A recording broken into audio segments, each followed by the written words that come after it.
sekalian, pada hari ini kita akan sama-sama melaksanakan kegiatan PMO. Jadi ini istilah PMO yang sering dikerahkan. Nah, PMO ini biasanya dilakukan oleh fasilitator atau di awalnya oleh pengajar ahli, dan saat ini PMO ini dilakukan oleh kepala sekolah di setiap sekolah gerak, khususnya yang angkatan 1. Oleh sebab itu kita akan segera melaksanakan kegiatan PMO ini, dan kegiatan pertama akan diawali dengan doa, kemudian langsung akan diserahkan kepada kepala sekolah untuk melaksanakan kegiatan ini. Mari kita berdoa. Bapa kami yang di surga, kami mengucap syukur padamu karena ketika kami mau ambil menjalankan pendidikan, khususnya pendidikan sekolah penggerak, Engkau telah menolong kami sejauh ini lewat kegiatan-kegiatan pendampingan, baik dalam bentuk PMO maupun dalam bentuk lokakarya. Dan selama ini kami dibantu oleh fasilitator yang disiapkan oleh DGP. Pada saat ini kegiatan PMO akan dilaksanakan oleh kepala sekolah. Untuk itu kami mohon kau berkati, beri hikmat bagi kepala sekolah untuk bisa menjalankan PMO ini, dengan harapan lewat PMO ini kami guru-guru bisa semakin memahami tupoksi kami, khususnya dalam menjalankan sekolah penggerak ini. Kegiatan dari awal sampai akhir kami bermohon kiranya ada dalam tuntunan Tuhan. Kami buka kegiatan PMO ini dalam nama Tuhan Yesus. Amin. Selanjutnya diserahkan kepada Baik, terima kasih Bapak Ibu sekalian dan teman-teman yang berkati Tuhan. Jadi seperti disampaikan oleh Pak Wakil tadi bahwa biasanya PMO level sekolah itu dipandu langsung oleh fasil atau fasilitator sekolah penggerak, dan sekarang sudah 3 tahun untuk angkatan pertama dan kedua sekolah penggerak langsung dipandu oleh kepala sekolah. Nah, saya hanya menyampaikan secara umum garis besar PMO yang akan kita lakukan selama kurang lebih 6 kali pertemuan atau 12 bulan ke depan. Jadi ini masa peralihan ya, masa transisi PMO level sekolah ke fasil ke kepala sekolah.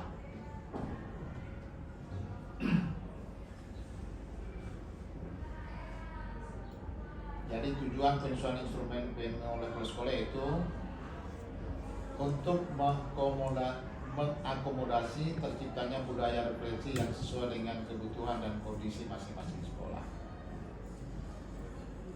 Kemudian instrumen PMO level sekolah ada instrumen dibuat lebih sederhana, menggunakan pendekatan aset based thinking dan juga sesuai dengan konteks sekolah. Kemudian gambaran umum PMO level sekolah yaitu bertujuan untuk mendiskusikan, menemukan akar masalah dan menyepakati solusi berkaitan dengan hasil belajar murid yang dianggap prioritas untuk diselesaikan oleh satuan pendidikan dalam implementasi program sekolah penggerak. Jadi itu berkaitan dengan hasil belajar murid sebenarnya. Kemudian pembahasan pada kegiatan ini mengacu pada poin-poin yang ada dalam instrumen yang sudah ada dalam laporan PMO level sekolah yang ada di SIM PKB kepala sekolah. Jadi setelah ini kami harus membuat laporan. Laporannya itu harus dibuat di SIM PKB. Nah ini PMO level sekolah berproses melalui 4 tahap selama 6 bulan. Jadi ternyata 6 bulan bukan 12 bulan. Yang pertama, refleksi pembelajaran kelas peserta didik. Jadi refleksi pembelajaran kelas peserta didik ini sebagaimana di awal pertemuan sekolah hanya fokus pada sejumlah permasalahan. Yang kedua, sekolah menyepakati akar masalah yang dianggap prioritas untuk diselesaikan di diskusi. Yang ketiga, sekolah menyepakati solusi bersama terkait topik yang akan didiskusikan minggu yang akan datang. Kemudian yang keempat, sekolah melakukan implementasi secara mandiri, artinya tindak lanjut dari apa yang sudah dibicarakan. Kemudian tahap pelaksanaan PMO level sekolah, jadi ada PSP angkatan pertama, angkatan kedua, dan angkatan ketiga.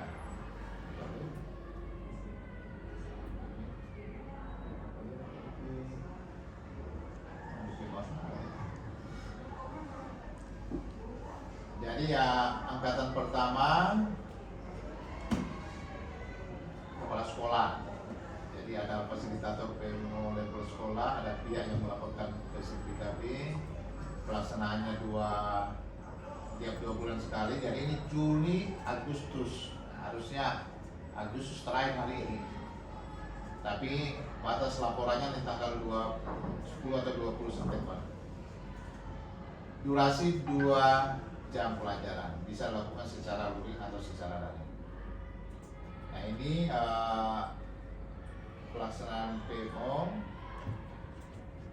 6 bulan ya, jadi untuk 12 bulan. Jadi yang pertama bulan Agustus ini, jadi ini yang pertama, kemudian akan dilaksanakan bulan Oktober, Desember, Februari, April, dan bulan Juni. Ini harus kita lakukan. Kemudian pihak yang hadir dalam PMO level sekolah itu kepala sekolah, minimal perwakilan 2 guru dan juga pengawas sekolah. Nah kalau cuma ini berarti cuma orang AMPA. Jadi harapannya semua guru sebenarnya. Tapi karena kita memiliki komunitas ya orang untuk sementara ya komunitas dulu, nanti ke depan bisa dibuat di ruang guru untuk semua. Itu untuk angkatan pertama dan angkatan kedua. Sedangkan angkatan 3 itu masih ada fasil, ada kepala sekolah, ada perwakilan guru dan juga pengawas. Ini kehadiran dalam PMO. Kemudian peran dalam PMO level sekolah angkatan pertama dan kedua. Jadi pertama kepala sekolah, kemudian ada pengawas, ada fasilitator sekolah penggerak, kemudian koordinator fasilitator sekolah penggerak. Nah, untuk kepala sekolah di PRA itu menyepakati jadwal pelaksanaan PMO level sekolah ya. Tadi kan tinggal menentukan tanggal. Nah, biasanya itu kita harus lakukan setiap hari Kamis karena momentum Kamisnya itu ya sesudah project masih ada waktu ya, walaupun ada yang mungkin di ekskul ya, tapi masih ada guru yang sebagian bisa ikut PMO. Kemudian melakukan refleksi pembelajaran berbasis peserta didik bersama pengawas sekolah dan guru. Kemudian saat PMO memfasilitasi untuk mencari akar masalah dan menyepakati solusi bersama. Jadi kalau ada masalah, bantu cari akarnya, kemudian setelah akarnya dapat, cari solusinya seperti apa. Kemudian merefleksikan tindak lanjut yang sudah dilakukan. Jadi setelah ada solusi, maka kita akan membuat RTL, rencana tindak lanjut. Setelah itu, pasca PMO melakukan implementasi, RTL harus ditindaklanjuti, kemudian melakukan refleksi dari hasil PMO level sekolah di bulan sebelumnya bersama pengawas dan juga bersama guru.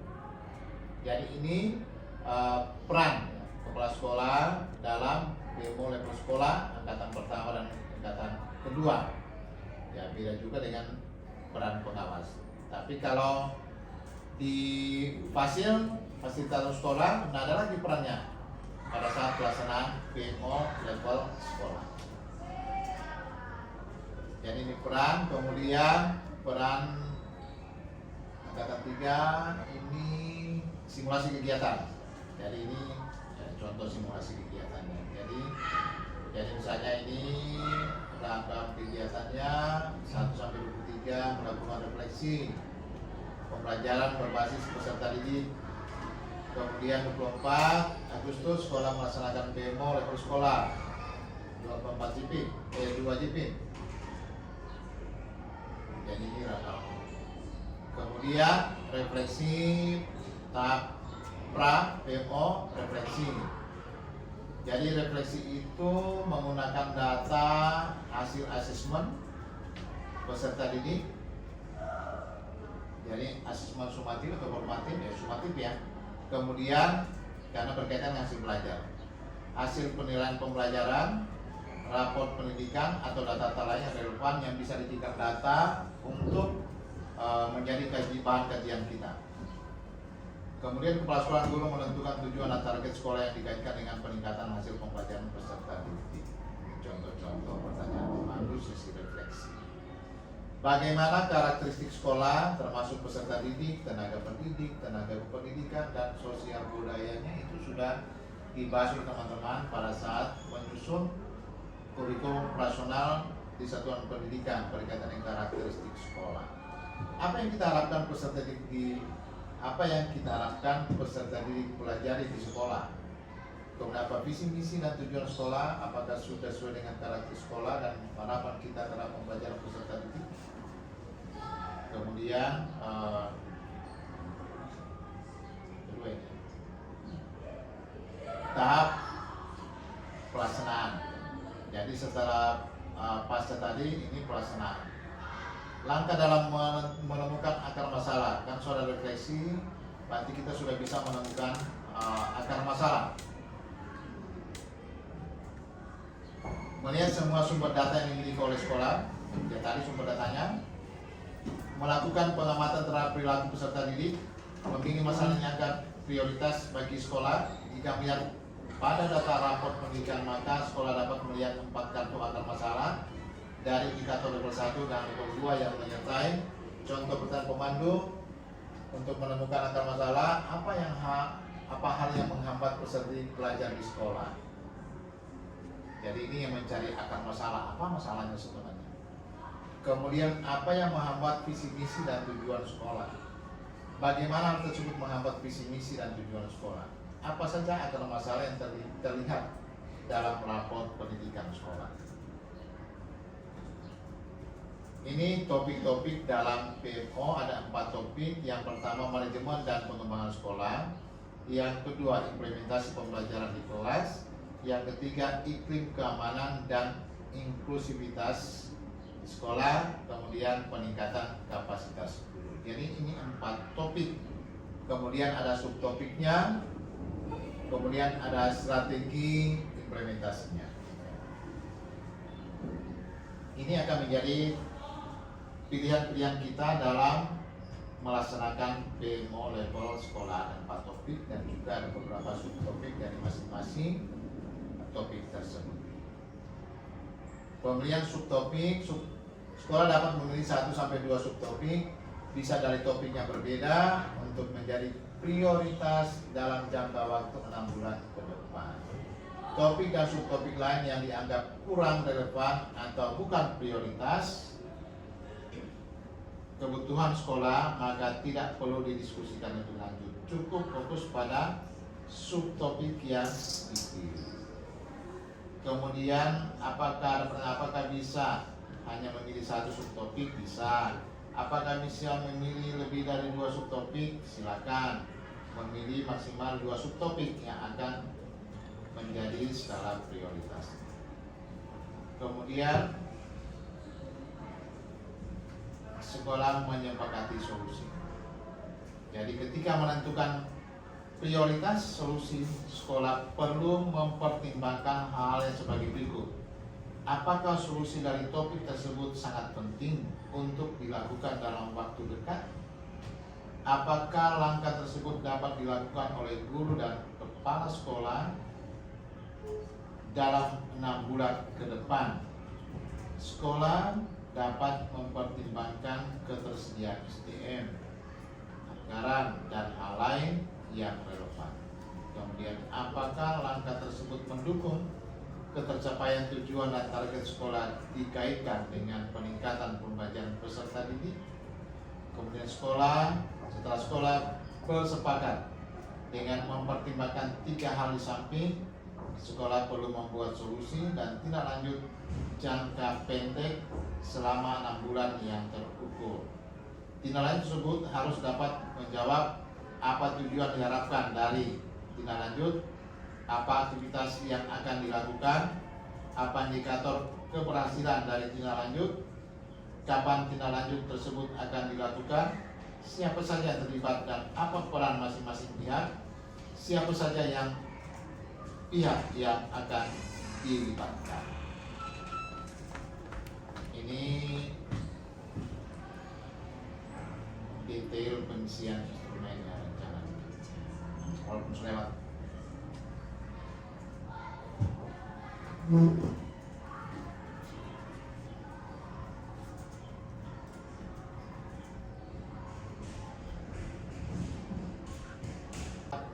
Tindak lanjut yang sudah berjalan dengan baik, apa tindak lanjut yang belum berjalan dengan baik, apa kendala yang dihadapi, bagaimana solusi untuk menghadapi kendala yang muncul.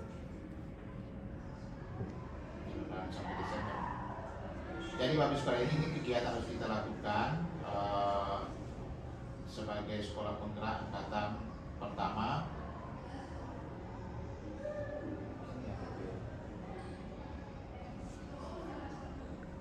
Oke, jadi ini gambaran tentang PMO yang akan kita lakukan selama kurang lebih 6 bulan dalam 1 tahun pelajaran ini. Jadi dari bulan Juli sampai dengan bulan Juni tahun depan 2024. Nah, sekarang kita masuk pada bahan PMO kita di sana. Jadi sekarang kita mau angkat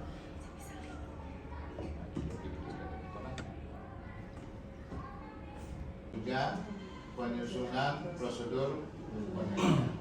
Ini harus kita lakukan, baru kita bisa berefleksi, kita evaluasi, kita cari akar masalahnya di mana, baru kita buat tindak lanjut, baru kita akan ada strategi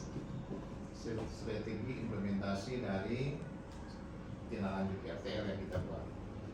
Oke, kemudian yang iklim, keamanan dan inklusivitas.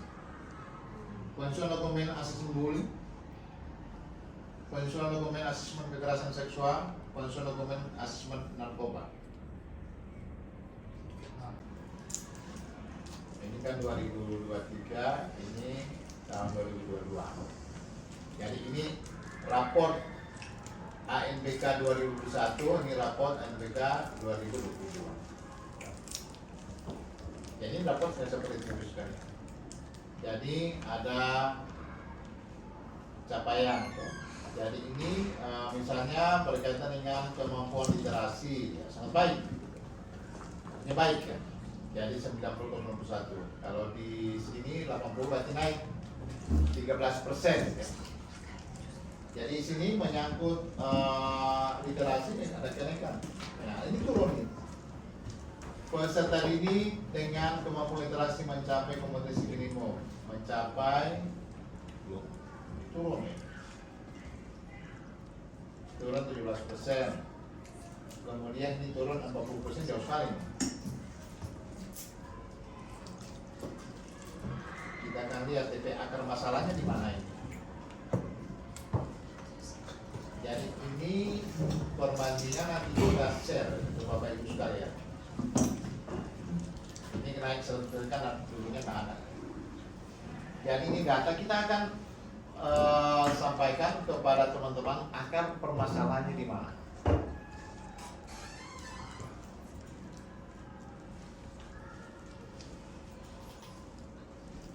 Dan ini rekomendasi BBD SMP sampai 1.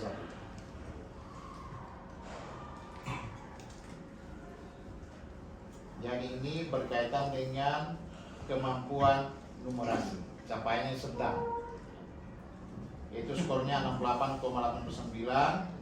Akar masalahnya kompetensi pada domain bilangan.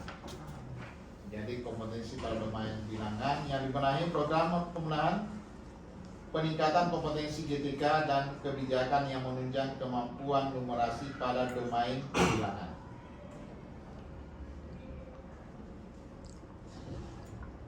Ini langsung rujukannya.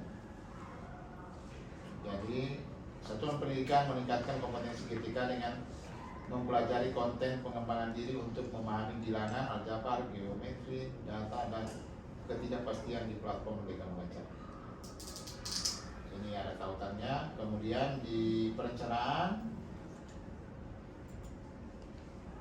kegiatan BOS reguler pengembangan diri terkait numerasi melalui PMM, pengembangan diri terkait pelibatan orang tua dan penguatan pembelajaran numerasi, pengembangan diri terkait peningkatan kapasitas satuan pendidikan secara mandiri untuk mengajar numerasi secara efektif. Jadi ini yang pertama tuh, tentang kemampuan numerasi pada konten domain bilangan. Karena cuma sedang, yang lain baik semua kasih.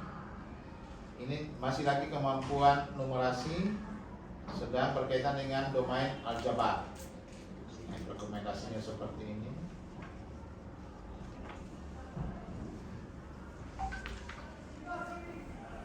Jadi selalu rujukannya pengembangan diri terkait numerasi melalui PMM. Jadi itu berkaitan dengan numerasi.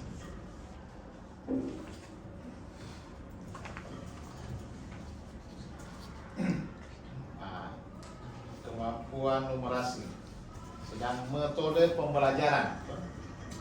Nah, peningkatan kompetensi ketika dan kebijakan yang menunjang aktivasi kognitif. Satuan pendidikan meningkatkan kompetensi ketika dengan mempelajari konten terkait praktik pembelajaran interaktif yang sesuai dengan tujuan pembelajaran karakteristik siswa. Mulai bikin kan ini. Jadi pengembangan inovasi terkait metode pembelajaran, yang terasa metode yang kita miliki sudah cukup ya. Kemudian proses peningkatan kompetensi guru tentang metode strategi pembelajaran, penyusunan program supervisi, monitoring, dan evaluasi. Ini harus kita tindak lanjuti dalam kegiatan perencanaan untuk dana BOS. Berkaitan dengan akar masalah untuk kemampuan numerasi, metode pembelajaran. Jadi tadi berkaitan dengan kontennya guru mapel, aljabar dan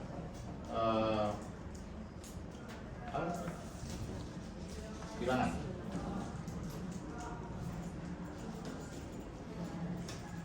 Baru ketiga ini yang berikut, manajemen kelas, kemampuan numerasi berkaitan dengan manajemen kelas. Berarti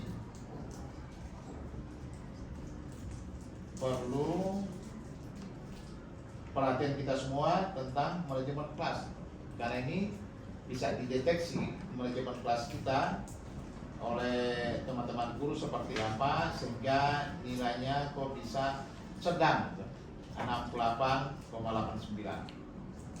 Akar masalahnya salah satunya manajemen kelas. Tadi metode pembelajaran, sekarang manajemen kelas. Jadi peningkatan kompetensi ketika dan kebijakan yang menunjang pengelolaan kelas. Kemudian masih kemampuan numerasi, belajar tentang pembelajaran. Jadi kebijakan yang menunjang pembelajaran, belajar tentang pembelajaran.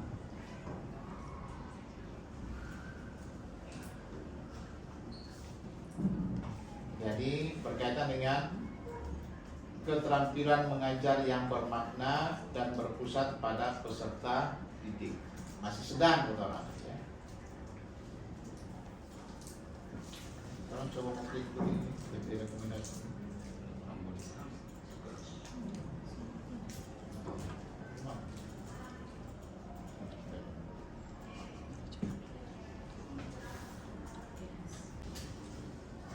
Penerapan praktik inovatif. Jadi kebijakan kompetensi ketika dan kebijakan menunjang penerapan praktik inovatif. Jadi satu pendidikan meningkatkan kompetensi ketika dengan mempelajari konten terkait refleksi dan inovasi pembelajaran. Nah ini sebenarnya berkaitan dengan kemampuan Bapak Ibu bagaimana membuat praktik baik, ya.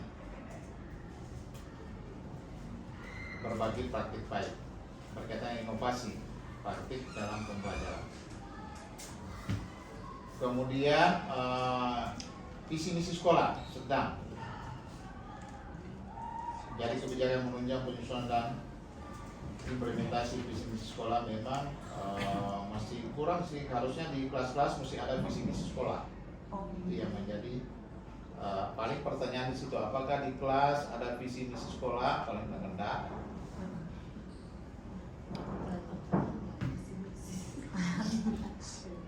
Karena yang tanya kan cuma 45 anak tuh, 45 orang siswa ya, jadi sampel. Datanya ini tuh, kalau sementara lihat. Dukungan untuk refleksi guru. Jadi guru melakukan refleksi belum semua, makanya masih sedang. Nah, ini coba. Jadi itu yang menjadi rujukan akar masalah yang perlu kita benahi dalam kegiatan sekolah kita, bahkan dalam kegiatan PMO, sehingga kita bisa menyusun sebuah rencana tindak lanjut untuk perbaikan layanan pendidikan kita yang berdampak pada peningkatan kualitas belajar dari atau hasil belajar dari anak-anak kita. Dari sini ada yang mau ditanyakan, bagus sekalian. Karena habis ini kita mau lihat, mau mendengar sampai sejauh mana kompetensi anak didik kita dalam pembelajaran kita selama ini. Silakan. Jadi tadi kita paparkan tentang data dapur kita, rapor pendidikan. Jadi ini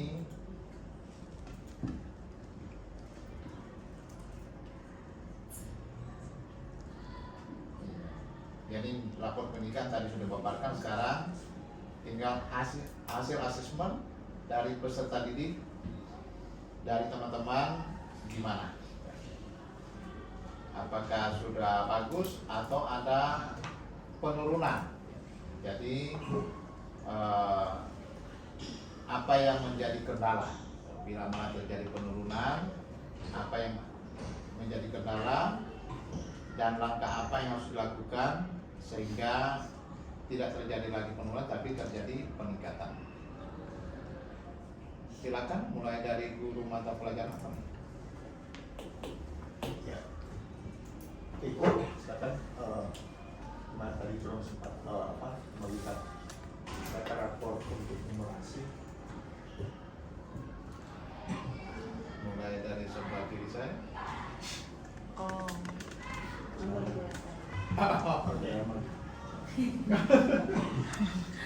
Silakan gimana? Silakan, Pak. Ya, berurut. Asesmen. Iya.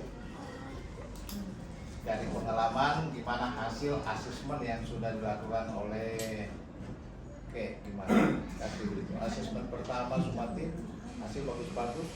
Oh, gila memang. Dia selama pembelajaran dengan asesmen, kalau yang saya lihat berjalan dengan baik sesuai dengan harapan saya dan harapan kita semua.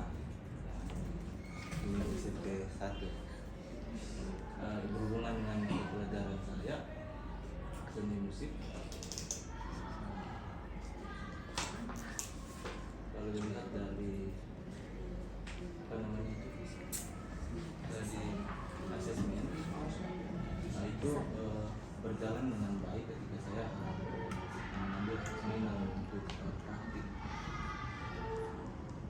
Contohnya maksudnya kan dalam setiap kelas saya melihat tidak semua siswa minat dalam seni musik. Pasti tapi ada yang seni rupa, ada yang juga seni musik. Tapi saya melihat dari pengalaman mereka ketika saya memulai, contoh yang tidak punya kemampuan seperti itu dalam bernyanyi, saya lebih menekankan pada namun menyanyi dong, nanti saya mulai memulai usaha. Kalau yang nggak mungkin baru paksa tuh harus menyanyi. Jadi saya lebih ke menjadi usaha mereka, apa yang sudah mereka tunjukkan itu yang saya apresiasi dalam program kurs. Yang punya kompetensi dalam bernyanyi, ya saya kasih apa ke mereka lebih. Tapi ini sampai sekarang ini asesmen yang sudah jalani baik. Nanti mungkin ke depannya akan lebih baik. Ya. Amin. Kemudian akan dilanjutkan. Oke, lanjut. Ya, untuk mata pelajaran agama di hasil asesmen yang dilakukan, kalau asesmen yang dilakukan dalam bentuk proyek, semua anak-anak bisa melakukan proyek itu dengan baik. Tapi kalau asesmen yang dilakukan dalam bentuk tertulis, ada anak-anak yang tidak dapat mengekspresikan lewat kata-kata apa yang mereka ketahui dari materi yang itu saja. Terima kasih. Selanjutnya, Silakan. Bro. Terima kasih untuk kesempatan. Tadi yang dinotis itu yang numerasi ya. Numerasi itu sekitar 40%. Kalau dari kami di matematika justru kalau untuk kami tidak sejauh itu. Tapi kalau ini kan memang tadi sudah sempat terkode Bapak, jadi apakah ini rata-rata semua makro dan tidak. Jadi sebenarnya kalau untuk matematika kami tidak mengalami itu sebenarnya yang penurunan sampai 40%. Tapi kalau ditanya literasi mungkin saya rasa ada benar. Tapi kalau numerasi sejujurnya kami tidak mengalami itu. Apalagi apakah ini mungkin di mambal dan bisa Iya, dikatakan. Cuma menambahkan saja karena sama serumpun matematika. Betul yang dikatakan Yang Glory karena mungkin subjek kita lebih ke perhitungan toh. Jadi untuk numerasi memang sejauh ini baik gitu. Tapi kalau untuk literasi memang dalam prakteknya menemukan anak-anak lebih justru lebih karena mungkin itu subjekan angka gitu. Jadi orang lebih nangkap kalau misalnya orang bicara yang seputar numerasi. Tapi kalau masuk soal cerita atau orang membuat anak bernalar untuk soal literasi, nah itu yang harus lebih diarahkan seperti itu. Ya. Next. Bahasa Indonesia. Terima kasih kesempatan yang diberikan. Kalau di bahasa Indonesia mungkin kalau ya untuk praktik seperti matkap mantap. Tapi kalau dalam bentuk asesmen numerasi ya anak-anak cenderung terlalu cepat untuk menentukan pilihan. Nggak banyak-banyak berpikir. Kalau menganalisa juga bilang mantap, tidak terlalu mantap. Pokoknya terlalu cepat lah menentukan pilihan. Jadi kalau untuk soal numerasi bahasa Indonesia memang membutuhkan tingkat pemikiran yang ya harus mumpuni contoh. Kalau sekarang ini ada materi prosedur kompleks. Kalau prosedur sederhana gampang, cuma 4 langkah, 3 langkah. Protokol paling 7 langkah. Tapi kalau kompleks itu bisa sampai 20 langkah. Jadi kalau di dalam soal itu misalkan kami acak, susunlah prosedur kompleks ini sesuai dengan urutan yang benar. Jadi ada 5 option yang akan muncul. Dari 15, 17, 16 begitu. kalau anak-anak malas untuk berliterasi, jadi untuk soal yang kategori numerik seperti itu ya, sedangkan saja yang literasi tidak ada numerasinya, ayat, apalagi yang seperti itu. Cuma ini juga jadi PR bagi guru bahasa Indonesia. Saya juga secara pribadi bagaimana nanti untuk mengubah metode pembelajaran dan seperti apa supaya memang anak-anak ini juga bisa semangat atau bisa lebih fokus juga dalam membaca. Sebenarnya menurut saya literasi ini yang memang harus ditanamkan baik-baik, karena kalau literasi aman, numerasi juga pasti aman. Terima kasih. Oke, terima kasih atas kesempatan yang diberikan. Evaluasi dari hasil asesmen peserta didik di mata pelajaran IPA.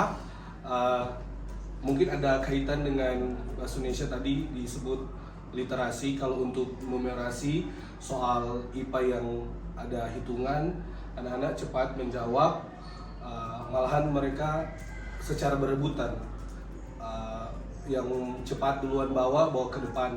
Tapi untuk soal yang literasi, soal IPA, orang berteriak malas mau baca dan kepanjangan, mau analisa tuh soal agak menurut mereka agak rumit, kata malas mau baca sir. Nah itu yang harus ditanamkan untuk soal literasi barangkali. Kalau untuk numerasi teman-teman fine menjawab. Kemudian berkaitan dengan project, ada project based learning. Mereka juga mengharapkan, kalau dari saya secara pribadi mata pelajaran IPA, memang IPA kalau tanpa praktikum pada dasarnya kering di laboratorium. Cuma karena orang terbatas jadwal untuk ke laboratorium, jadi memang harus diatur dengan teman-teman guru IPA supaya bisa bergantian. Tetapi yang mereka harapkan adalah setiap minggu masuk lab, IPA lab. Tapi karena orang harus baku atur, jadi kita komunikasikan dengan anak-anak untuk buat praktikum online. Pakai apa namanya? Kan. Iya, model praktikum digital seperti itu, dan mereka juga merasa bahwa IPA itu menyenangkan, nggak cuma yang di dalam kelas. Seperti itu. Terima kasih. Next. Terima kasih. Saya akan melaporkan evaluasi asesmen dari mata pelajaran PJOK. Yang pertama untuk hasil asesmen pembelajaran PJOK, baik dari literasi numerasi, tentunya ada tahap penyesuaian karena baru kelas 7 dan tentunya sesuai data yang sudah ada untuk hasil asesmennya. Sementara dalam dalam tahap pemeriksaan, karena itu harapannya, karena pembelajaran PJOK sasarannya ke praktek, oleh karena itu langkah baiknya untuk sarananya mungkin yang lebih diagendakan agar supaya ke depan anak-anak juga bisa maksimal untuk mendapatkan materi. Jadi mungkin untuk PJOK itu dulu. Terima kasih. Terima kasih atas kesempatan yang diberikan untuk pendidikan Pancasila. Saya kurang lebih permasalahannya sama dengan teman-teman yang tadi, yang sudah diutarakan tadi, yang mana saya melaksanakan asesmen baik praktek maupun tertulis.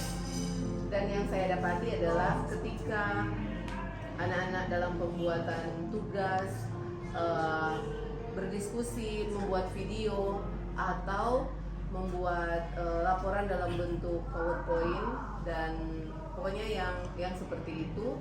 Nah, anak-anak sangat antusias dan hasilnya sangat bagus sekali. Tapi ketika saya memberikan asesmen tertulis dan sengaja saya buat soalnya dalam bentuk literasi, saya mendapati mereka malas untuk menganalisa soal. Malahan mereka bertanya ke saya, "Mem, ini soal maksudnya apa?" Setelah saya jelaskan, baru mereka bisa berpikir, oh ternyata yang pernah menjelaskan yang lalu, begitu. Jadi malas. Jadi fenomena ini yang kiranya boleh jadi perhatian kita semua. Bagaimana anak-anak kurangnya Minat keinginan untuk membaca atau mendalami. literasi. Sehingga berdampak pada ketika kita memberikan asesmen tertulis. Begitu. Terima kasih. Ya, silakan. Ya, terima kasih atas kesempatan. Untuk IPA pada dasarnya mirip dengan teman-teman yang lain. Kalau di pelajaran kami ini, pelajaran IPA, karena di bab pertama ini kebanyakan berhubungan juga dengan praktikum ke lab, jadi anak-anak itu antusias. Mereka bisa menyerap apa yang diberikan, apa yang mereka lakukan. Ketika diperhadapkan pada asesmen, mereka bisa lulus, dalam arti bisa menyelesaikan asesmen yang diberikan. Begitu juga dalam pembelajaran, selain praktikum ada kegiatan yang dilakukan dalam kelas, dalam arti membuat model-model waktu yang lalu miniatur sel, jadi mereka antusias dan bisa menangkap apa yang diberikan oleh mereka sebagai guru. Jadi untuk IPA aman. Cuman kendala seperti yang tadi tentang literasi, ketika diberikan bacaan atau diberikan soal-soal yang mungkin terlalu panjang, ya mereka ada kalanya sulit dengan ada satu kata yang mungkin orang tidak pahami yang menyebabkan orang tidak bisa menjawab itu dengan baik. Itu saja dari kami. Terima kasih. Ya, silakan. Untuk bahasa Indonesia kelas 9, khususnya materi yang baru selesai asesmen atau PH1 itu teks deskripsi, sebenarnya memiliki hal yang sama, yaitu dalam literasi walaupun bahasa Indonesia padahal memang harus banyak membaca. Selain juga literasi dalam buku paket siswa kan mendapat tugas juga untuk membuat buku literasi baru untuk pembacaan karya fiksi seperti novel dan sebagainya. Sebenarnya sih sampai sekarang hasilnya itu bagus dan siswa juga terus melakukannya walaupun hanya setiap mata pelajaran bahasa Indonesia, tapi untuk literasinya berjalan dengan baik. Terkadang di dalam perpustakaan atau ambil buku di perpus lalu membaca di kelas. Untuk praktik siswa membuat video dan hasilnya juga bagus. Jadi sampai saat ini saya tidak menemukan kendala yang berlaku. Ya, terima kasih untuk pembicaraan kita. Seperti yang secara umum ya, temuan-temuan teman-teman dalam proses pembelajaran, antusias siswa dalam melaksanakan kegiatan kolaboratif itu cukup bagus dan hasilnya pun cukup bagus ketika mereka melakukan kegiatan-kegiatan yang bersifat proyek itu. Hasil mereka sangat mengagumkan, berbeda dengan ketika kita membuat presentasi yang sudah bisa dikategorikan model jadul, tapi mereka buat itu sangat baik. Cuma ada beberapa siswa ketika berhadapan dengan sumatif yang berbentuk teks tertulis itu nilainya relatif kurang bagus. Jadi sebagai guru mapel kami akan terus mencari persoalannya di mana. Memang untuk sekarang kan asesmen itu tidak terfokus pada satu jenis asesmen. Kita bisa melakukan berbagai jenis asesmen, yang penting bisa menjawab tujuan pembelajaran yang kita telah buat dalam rencana pembelajaran dalam bentuk modul. Jadi apa yang dipaparkan ke teman-teman ternyata itu berlaku secara umum.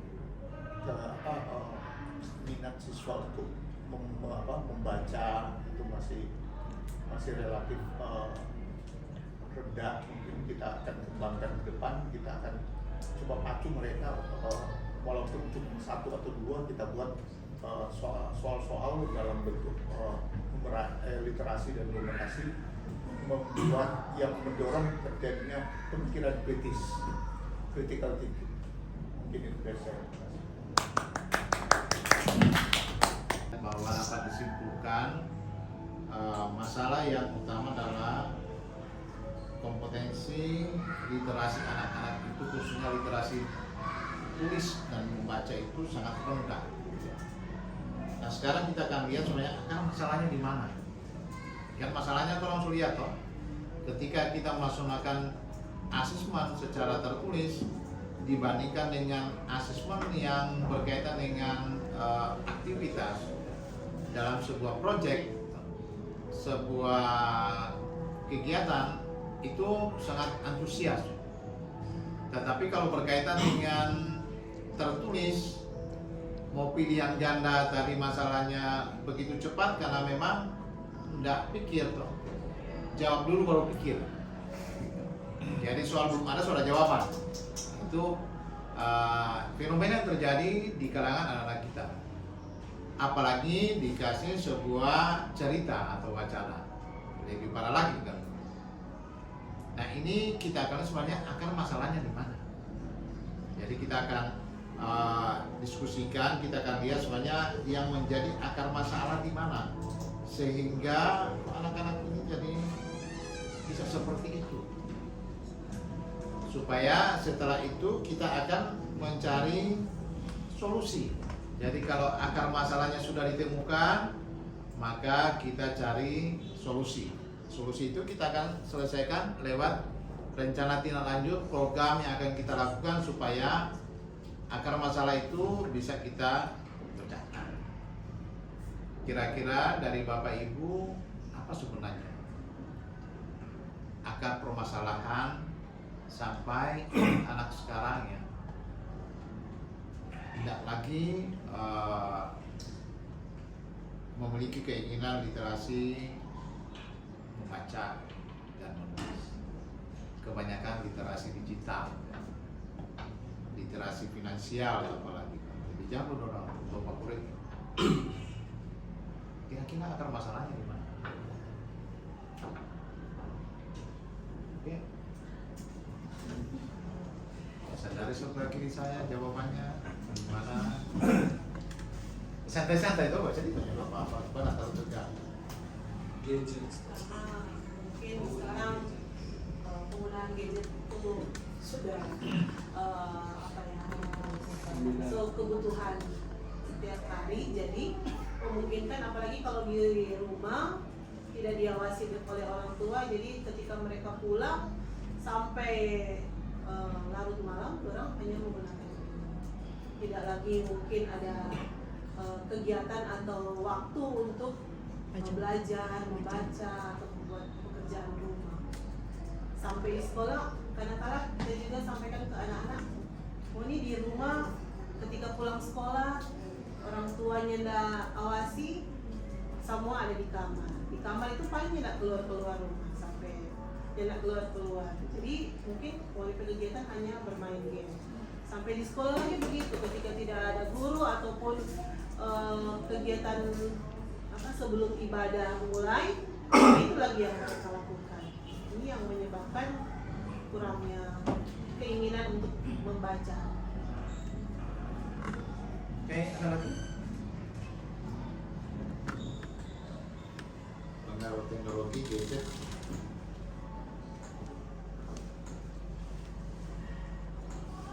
Kalau sekarang sekolah anak-anak lebih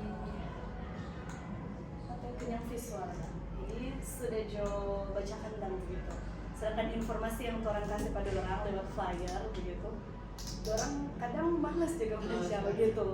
Jadi ataupun di dalam buku cetak begitu, dan kalau orang akan lebih tertarik pada visual-visual yang ada dalam gambar daripada yang tulisan gitu.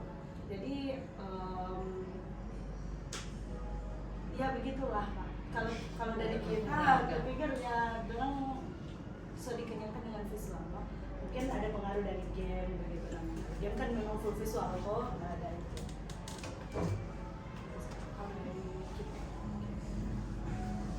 Iya, memang kalau melihat juga analisis dalam struggle untuk membaca soal dan menganalisa soal kalau dalam bentuk tertulis dibandingkan dengan pertanyaan terbuka dalam bentuk lisan. Kita lihat kalau pertanyaan terbuka dalam bentuk lisan itu sebagian besar ingin menjawab, punya ide, apalagi kalau kita bertanya kemudian kita coba mengelaborasi dari jawaban-jawaban mereka. Kemudian itu sudah dikaitkan dengan fenomena-fenomena yang terjadi di masyarakat atau berhubungan langsung dengan mereka. Viral. Itu akan semangat mereka untuk menjawab. Jadi itu yang jadi daya juang mereka untuk sama dari bilang baca flyer saja. Padahal flyer itu sesuatu yang sederhana, menarik, tapi mereka nyaris sudah mulai tidak mau baca. Apalagi kalau dia ada satu deretan huruf yang tidak ada spasi. Soekarno muka atau jadi kurang lebih itu yang jadi analisa sebentar. Menurut dari saya sempat searching apa yang dapat kita buat untuk meningkatkan literasi. Akar masalah dulu ya. Iya. Cari solusinya seperti apa? Dia punya akar masalah sebenarnya di sini juga mewakili akar masalahnya. Pertama soal kebiasaan anak dari dini. Kita itu sudah di level SMP. Mereka sudah melewati masa 6 tahun SD. Setiap hari dengan gadget. Kita berikan soal saja, saya berikan itu di kelas. Jadi saya selang-seling kalau pakai Kahoot. Kalau tidak selang-seling, biar Kahoot menarik bagaimanapun, kalau cuma pakai materi bahasa Indonesia toh, mereka tidak mau. Apalagi mau cari, tentukanlah subjek dan objek predikat di sini. Aduh, kepala. Tapi kalau misalkan saya selang-seling seperti ini, wawasan umum dulu, bendera, tebak bendera, anak-anak langsung kita lebih jago. Maksudnya mereka di hal-hal yang seperti itu challenge suka. Tetapi tidak di materi, ada yang bilang begini, aspek juga, aspek seperti itu. Sunih tahu, padahal cuma soal yang dasar, subjek, objek, predikat, terangan. Tetapi tidak lagi di yang lain, semangat. Contoh, kalau lirik lagu. Nah, kalau lirik lagu pakai majas, dorang jago. Nah, yang menjadi tantangan adalah minat anak juga. Minat anak, karena kebiasaan mereka beda-beda. Ada yang suka musik. Di dalam kelas mungkin cuma 30% suka musik. Ada yang suka sama yang tadi, suka anime. Jadi kalau misalkan kita tampilkan anime, yang 40% ini dapat mempengaruhi yang lain. Karena mereka yang paling banyak. Seperti itu. Tapi kalau misalkan pada dasarnya mereka memang tidak ada minat di materi yang kita berikan, salah juga kita baca minat siswa, tidak akan mau mereka untuk berliterasi. Jadi kita memang kan dari kebiasaan dini ini anak, so pakai handphone. Jadi setengah mati juga kita untuk memilah. Biarpun sudah ada gaya belajar, menurut saya tetap yang dari sini itu sangat berpengaruh sekali. Biar lagi bilang, ini kinestetik, tapi kalau cara juga kita untuk dekat dengan anak tidak tahu apa dia suka, percuma menurut saya. Literasi itu menurut saya dari kebiasaan anak dulu, orang mesti tahu. Dan itu memang susah, meskipun sudah pakai teknologi. Kalau tidak mau belajar ya setengah mati. Terima kasih. Oke, jadi ada beberapa ya. Jadi antara lain karena pengaruh teknologi yang membuat mereka minat membacanya. Sebenarnya kalau teknologi pakai baca gini kan kita juga membaca. Ya. Jadi menurun, kemudian anak lebih banyak tertarik pada hal yang visual. Ya, memang mungkin beberapa gaya mau belajar memang visual. Karena berkaitan dengan kebiasaan kan dari kecil memang visual. So dengan handphone masih bayi sudah supaya di bawah dia kasih itu kartun-kartun. Kemudian minat anak itu memang menurun karena memang juga kebiasaan. Ada lagi yang menjadi akar permasalahan sehingga menurunnya daya juang anak untuk literasi membaca. Ya, itu berdampak pada hasil belajar akademik anak-anak kita kalau kita melakukan asesmen secara tertulis, ya. Sudah ya, cukup itu ya. Nah sekarang akar masalahnya sudah dapat. Nah sekarang strategi kita, strategi apa yang kita lakukan supaya anak-anak ini yang menyukai teknologi gadget ini juga punya minat untuk membaca. Anak-anak yang lebih tertarik pada visual juga punya minat untuk membaca. Kemudian kebiasaan yang sudah menjadi karakter ini, menjadi habit ini, gimana supaya diarahkan juga, disisihkan waktu sedikit untuk soal-soal yang tertulis itu supaya mereka bisa membaca.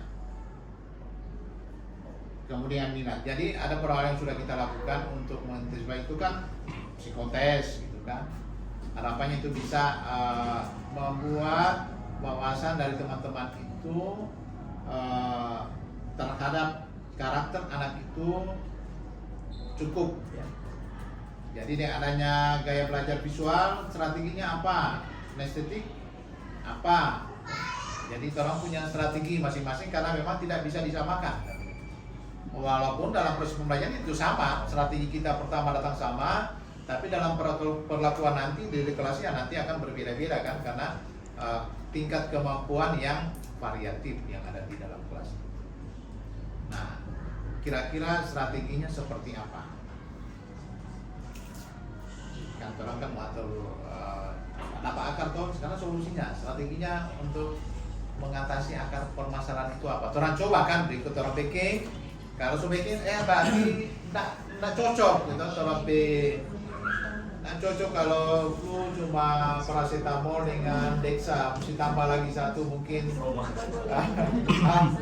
Demakulin, cuma satu karena situ so ada paracetamol, Dexa. Ya kalau enggak ya tambah Baroko dengan silakan. Kira-kira apa aja?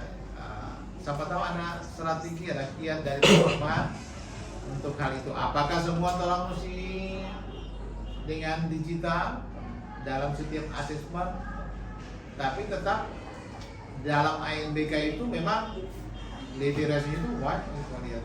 Literasi numerasi itu sangat kental dalam soal-soal ANBK.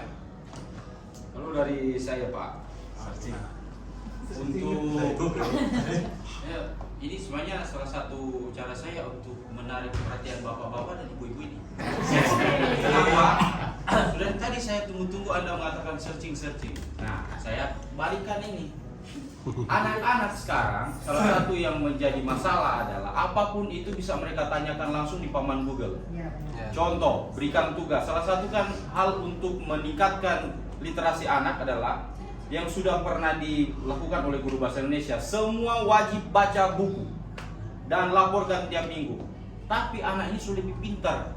Mereka tidak baca, mereka cuma tanya, "Sir, sampai bab berapa orang mesti lapor setiap minggu?" Bab 2. Jadi orang cuma tanya ChatGPT, orang cuma searching di Google, coba jelaskan yang 2 bab ini, yang judul buku ini. Langsung itu yang mereka sampaikan di laporan. Nggak baca lagi. Sekarang kalau misalkan ada judul buku baru, misalkan Harry Potter 6, belum dirilis filmnya, so ada baru rilis bukunya saat itu, kemudian sudah ada di Google, orang nggak perlu tanya, sebutkan tokoh-tokoh, searching cuma berapa detik langsung orang sebutkan. Nah itu permasalahan ini handphone dan kecanggihan teknologi. Jadi susah juga kalau orang mau paksa mereka seperti itu di tengah kecanggihan teknologi yang begitu.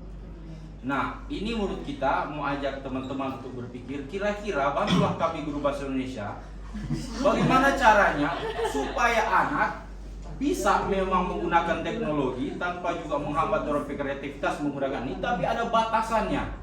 di mana memang mereka mesti luangkan waktu untuk memang baca buku seperti itu. Kita sih ada pikiran begini, mungkin kita mesti atur tuh jam. Kalau kita satu hari itu 3 jam di kelas itu, kita suruh orang bawa buku, kok kita kontrol mau nih 45 menit baca buku.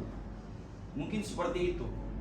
Meskipun memang di awal-awal mungkin boring, tetapi suatu kebiasaan itu yang kita yakini di awal itu harus dipaksakan dulu.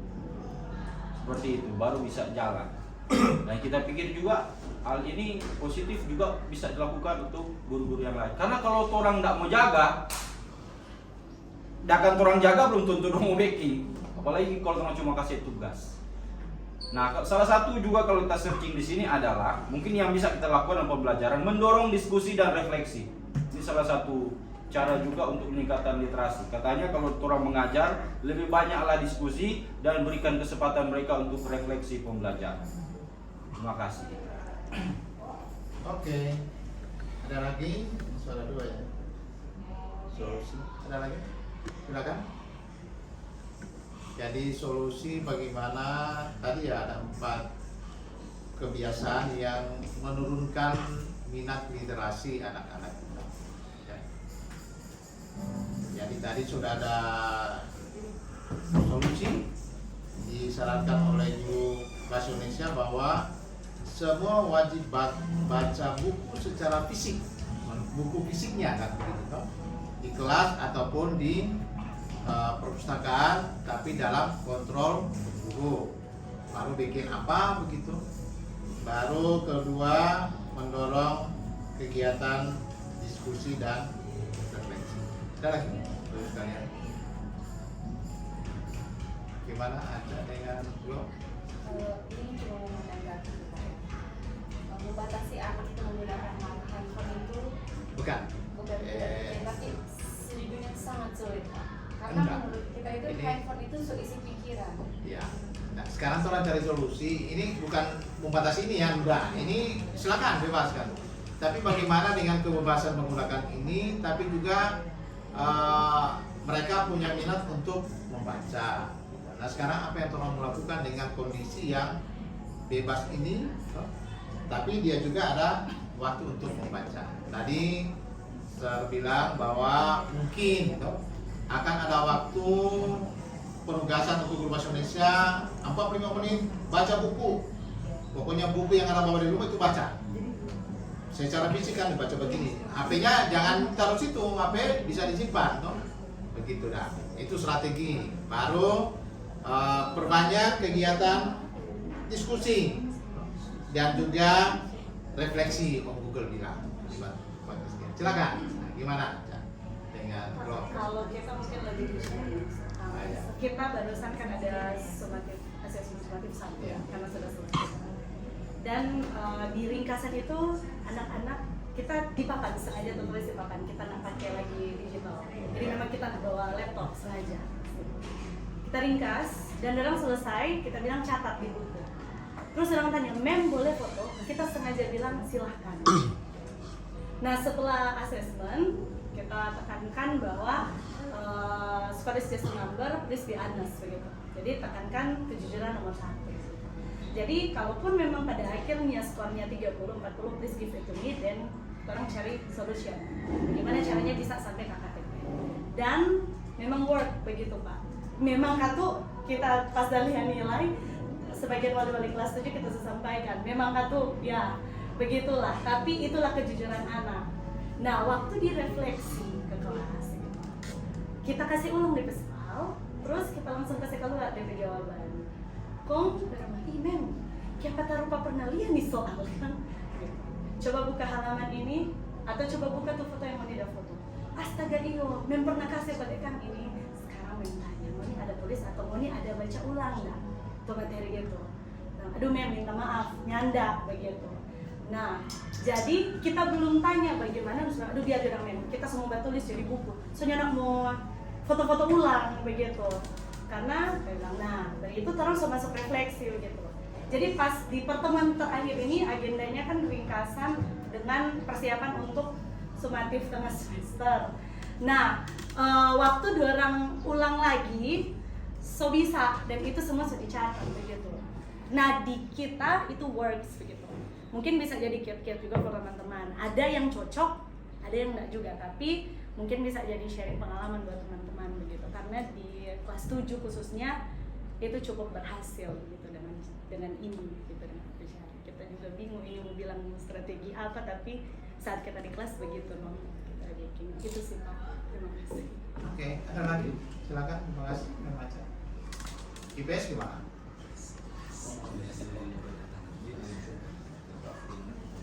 Meningkatkan literasi anak-anak gimana IPS? Karena kan kebanyakan dalam kondisi di lapangan ketika tidak melakukan asesmen, kalau namanya tertulis itu anak-anak kebanyakan anjlok nilainya kan secara akademik. Tapi kalau dikasih project, itu semangat sekali. Nah, atau di IPS mudah, bagus ya kalau dikasih. Kalau selama ini sih Sir, belum ada kendala yang terlalu berarti, anak-anak masih bisa mengikuti. Memang saya baru masuk juga, jadi tidak mengikuti penyampaian dari awal. Kalau bicara literasi ya IPS memang mesti literasi ya Sir. Karena kebanyakan kan orang mesti membaca, lalu ada juga hal-hal yang memang kebanyakan berkaitan dengan literasi kalau di IPS. Kalau bicara kiat-kiat, Kalau bagusnya literasi apa? Nggak perlu kiat-kiat. Bisa sharing saja kepada teman-teman supaya teman-teman tahu kiat-kiat di sana itu seperti apa, supaya teman-teman bisa studi tiru, gitu. Sudah tiru pangan Sudah jauh-jauh. atau aman? Kalau Silakan. aman katanya.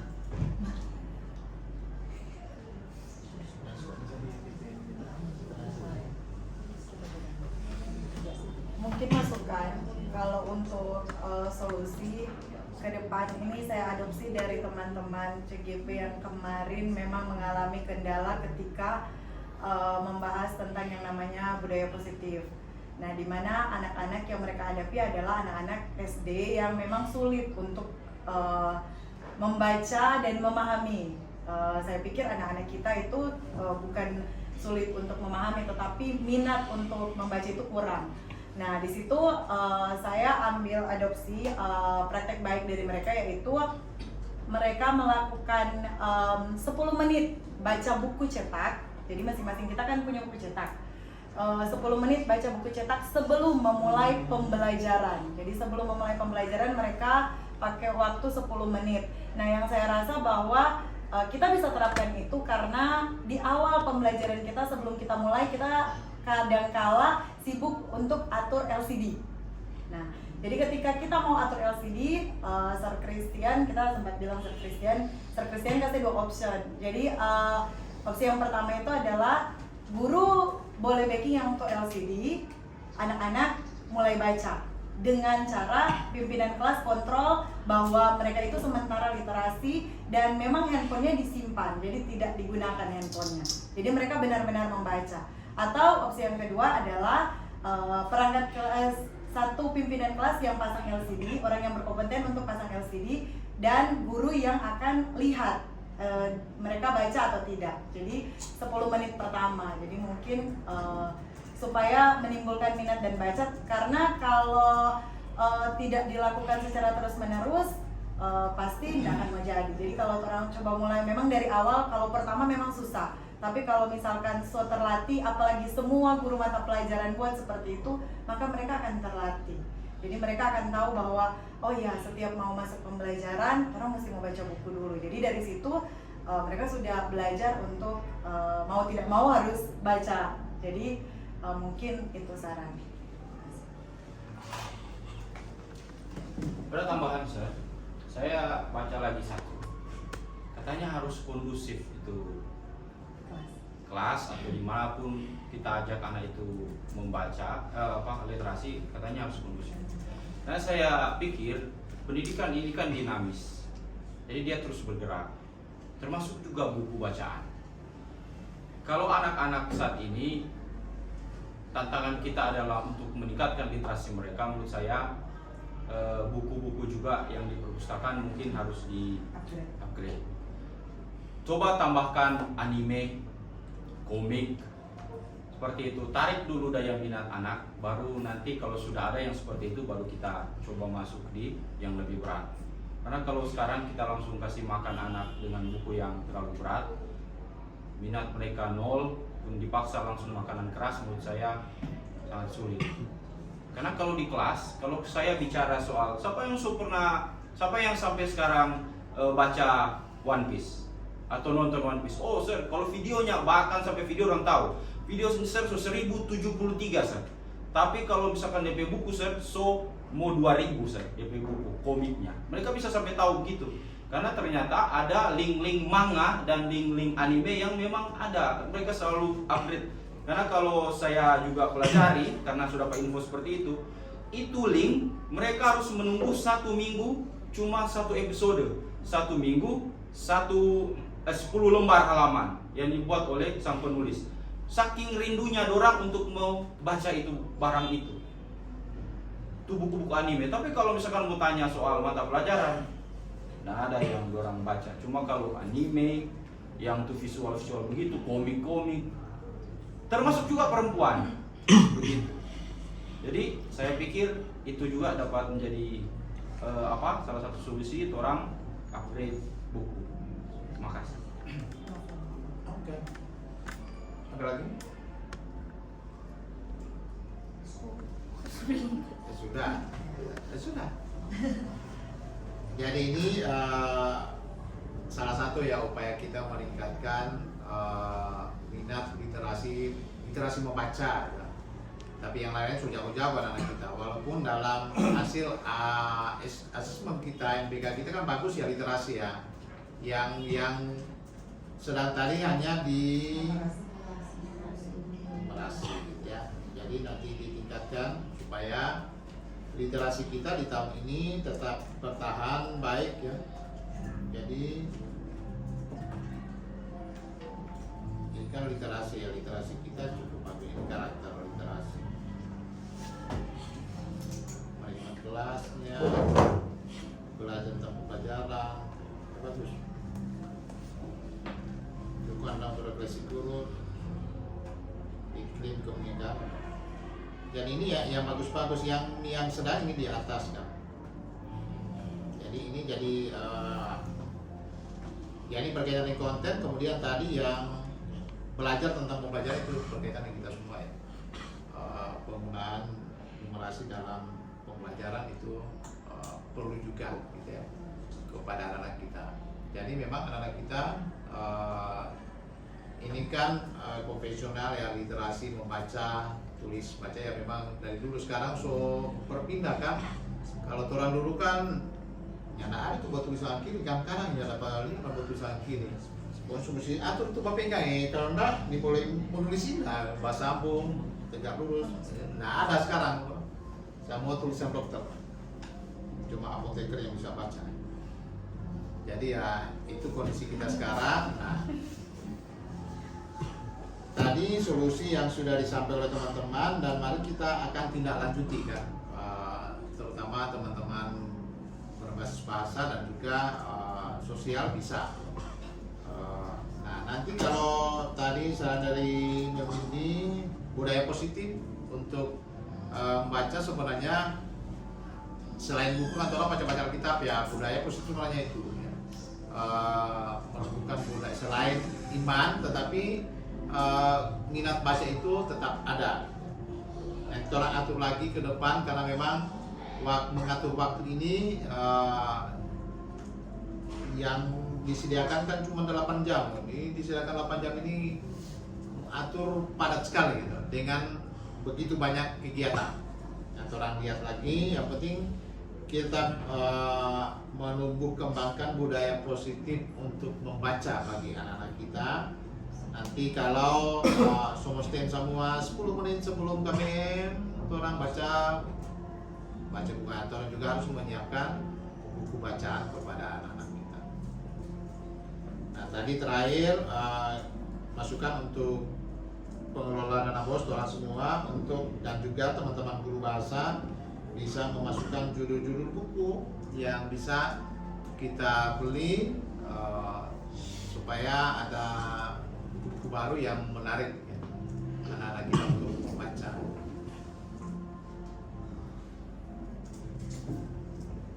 Nah, ada lagi loh sekalian, itu solusi. Jadi tindak lanjutnya apa yang kita sudah sampaikan ini kita akan tindak lanjuti di beberapa bulan ke depan, karena kita akan PMO lagi di bulan Oktober. Kita akan refleksi lagi apa yang sudah kita bahas di hari ini untuk kita tindak lanjuti. Kemudian setelah itu kita evaluasi gimana hasilnya, apakah bagus atau enggak. Nah, kita akan lihat lagi hasil ANBK tahun ini, paling Januari soal ada hasilnya. Nah, itu akan ada perbandingan 2023 dengan 2024. 2024 itu hasilnya tahun ini. Rilisnya nanti tahun depan di rapor pendidikan. Oke, Bu sekalian, ada yang lagi yang mau disampaikan? Jadi itu yang menjadi kita buat tindak lanjutnya lewat program kita masing-masing. Sehingga benar-benar apa yang sudah kita lakukan kita bisa tindak lanjuti dan membawa dampak positif bagi perkembangan dari anak-anak kita. Ya. Ada lagi supaya berikut kita masuk pada poin-poin lain yang tadi kita masukkan dari teman-teman. Jadi ini kita hanya satu poin berkaitan dengan peningkatan belajar ya, secara akademikasi belajar dari anak kita lewat akademik mereka. Nanti mungkin bicara tentang karakter gitu ya. Nah, untuk kegiatan P5 kita bisa refleksikan dalam demo supaya menata kegiatan P5 ke depan kita lebih baik lagi. Ya, yang pasti bahwa tetap ada kekurangan dan kelemahan. Nah, yang menjadi perkumpulan kita bagaimana kita keluar dari kekurangan kelemahan itu supaya ke depan kita menata semua kegiatan menjadi lebih baik lagi. Oke, itu saja demo kita di hari ini. Terima kasih untuk kita semua. Jadi ini untuk komunitas belajar, dulu namanya komunitas praktisi, sekarang komunitas belajar Kombal. Yang harus dihadiri juga oleh pengawas, tapi pengawasnya ada di SMP Kristen Lahairoi. Setelah itu pindah ke SMP Katolik Pax Christi.